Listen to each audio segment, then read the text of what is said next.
Hello guys, welcome back to my channel. Today in this video I'm going to show you how you can share any videos or songs from YouTube to any other app or copy link and send it to someone. So first of all, open your YouTube app. After that you can search for any song you like, or you can just tap on the search bar at the top of the screen and enter the name of the song. After that you'll see different songs displayed in the screen. You can tap anyone you are looking for.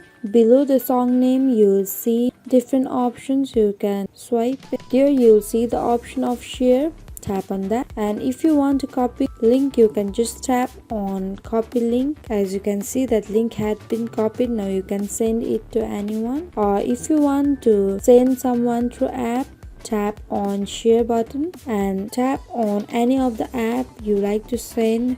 Here I'll tap on WhatsApp. Now I'll tap on username whom I would like to send. After that you'll see arrow at the bottom right of the screen. Tap on that. Again you'll see the arrow at the bottom right of the screen. Tap on that. So this is how you send videos or copy link from the YouTube. I hope this video helped you. If you like our video, please don't forget to like and subscribe. Thank you.